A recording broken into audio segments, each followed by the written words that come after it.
Porygon2 is a wonderful Pokemon, and my personal favorite normal type in the series. Despite modest stats and an average defensive typing, Porygon2 is a Pokemon with many different applications that often finds itself some sort of viable niche, with a really solid toolkit and a fantastic selection of abilities. No other Pokemon can quite do what Porygon2 does. This Pokemon has aged well. While it's never ranked OU by usage or particularly dominant in any format, it always seems to find some way to be useful, and it can be used in competitive singles, doubles, and even anything goes, a tier that was invented to contain the most powerful Pokemon in the game. Porygon2 is a viable choice as an answer to such monstrous threats as Calyrex's Shadow. Let's explore the wonder and charm of Porygon2 and everything it has to offer in competitive Pokemon. But first, don't forget to subscribe to the channel so that the Horse Council can reach some sort of compromise. There has been a schism within the elite institution, and if we don't negotiate a treaty soon, a civil war might ensue.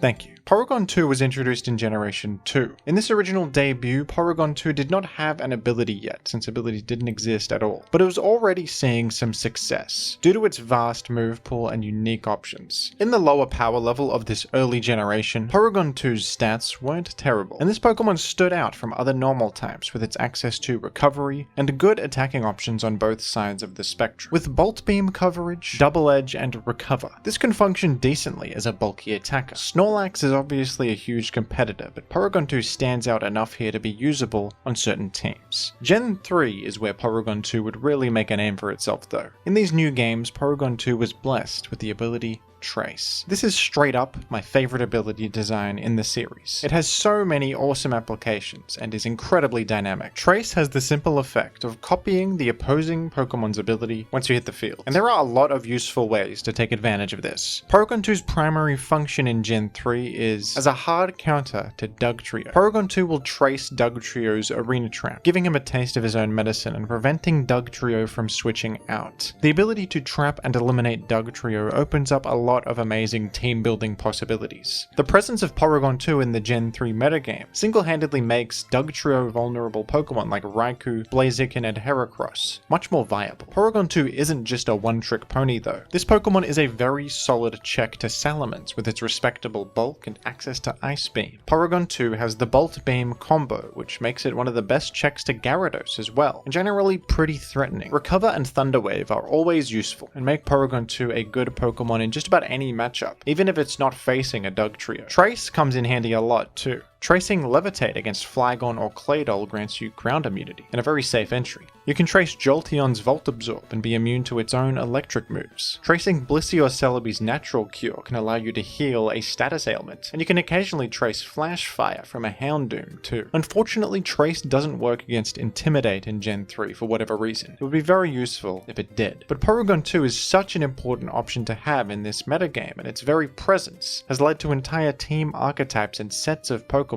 becoming much more viable. Porygon2 is not ranked in OU since it's not really a splashable Pokemon that you throw onto just any team. It has to be specifically built around, but it serves a very important purpose and enhances the metagame greatly. In Gen 4, Porygon2 actually got a new evolution, Porygon Z, a much more offensively oriented Pokemon with a massive special attack. But this was a rare instance before the introduction of Eviolite, where a fully evolved Pokemon didn't completely outclass its previous evolution. When Porygon C evolves, it loses Trace in favor of the more offensively oriented ability, Adaptability. Porygon2 is still the only one with Trace, and that still has useful applications in the Gen 4 metagame. Porygon2 gained access to the new ability Download in this generation too, which grants you an attack or special attack raise, depending on your opponent's weaker defensive stat. But Trace was still the main reason to use this Pokemon in OU. In Gen 4, Trace was now fixed, and it could copy Intimidate. This was a huge deal because of how significantly buffed Gyarados is in Gen 4. Gyarados could now use water-type physical attacks thanks to the physical special split, and had access to amazing new items like Life Orb and Wakan Berry to enhance its offense. Porygon2 is still perhaps the best switch into Gyarados in the game, which is much more valuable now. Porygon2 lowers Gyarados' attack after switch in thanks to Trace, and threatens the powerful sweeper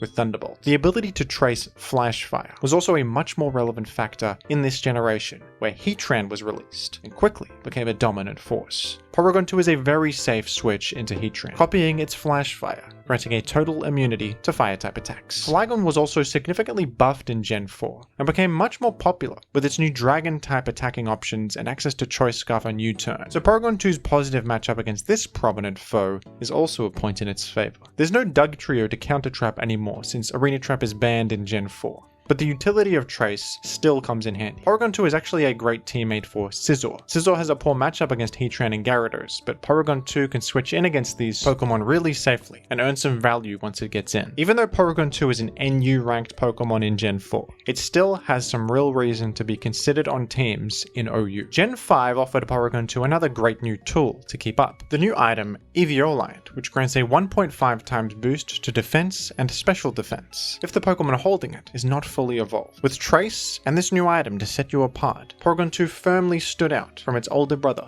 Porygon Z. Unfortunately, Porygon2 isn't the best fit in the Gen 5 metagame. With such an emphasis on weather synergy in this format and maximizing that, this Pokemon often feels like a wasted slot. There are some cool new things to trace, like Dragonite's Multiscale and Landorus Therian's Intimidate, but this isn't enough to make Porygon2 a very viable choice. Porygon2 would find a solid home for itself in Gen 5's VGC doubles format though. Porygon2 has access to Trick Room, which is not a great move in singles, but a fantastic one in doubles, with a teammate to take advantage of the inverted speed immediately, and the turn count not being as much of a problem in this faster paced environment. Trick Room teams are always a relevant presence in doubles, and Porygon2 is one of the bulkiest Trick Room setters available. Holding Eviolite is also convenient with the item clause rule. In doubles you can't use more than one copy of an item on your team, but since almost nothing else wants an Eviolite, Porygon2 isn't hogging an item slot from anything else. Trace can really come in handy in doubles too, copying useful abilities like Levitate or Prankster. In doubles, Trace will copy the ability of the adjacent Pokemon, so you have to think about your positioning a little bit when using Porygon2. Download can be a useful choice too, giving this Pokemon a bit more firepower and turning it into a threat in its own right that benefits from its own Trick Room. Porygon2 has seen pretty solid use in doubles throughout the generations, with some real merit over other Trick Room setters. Porygon2 also gained Foul Play in Gen 5, which is a great anti-physical threat option. This move will deal damage based on how high the enemy's attack stat is. The higher their attack, the higher Foul Play's damage. Against a Swords Dance sweeper, or just a powerful physical threat in general, this can be a fantastic response. And this is one of the biggest things that made Porygon2 a viable choice in Gen 8 Anything Goes, one of the highest power level formats of all time, with such threats as pre-nerf Zacian Crowned and Calyrex Shadow Rider roaming free with no restrictions. Porygon2's Ghost immunity and Great Bulk from Eviolite make it a pretty clean switch-in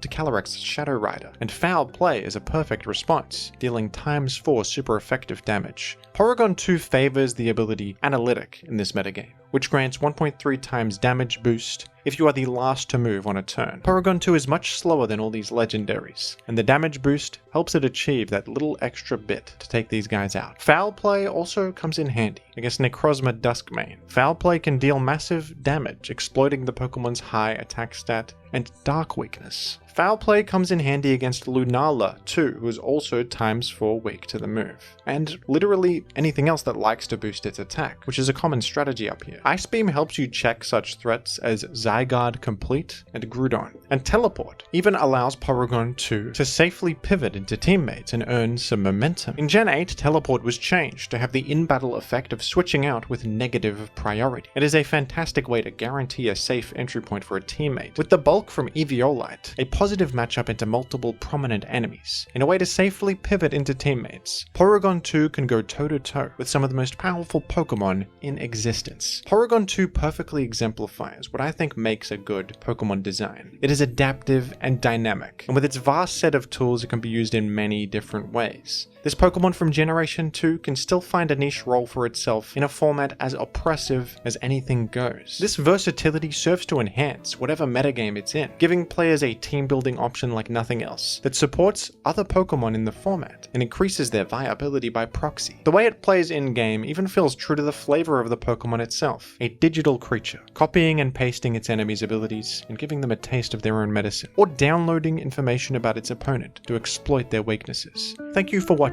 and thank you to Porygon2 for existing.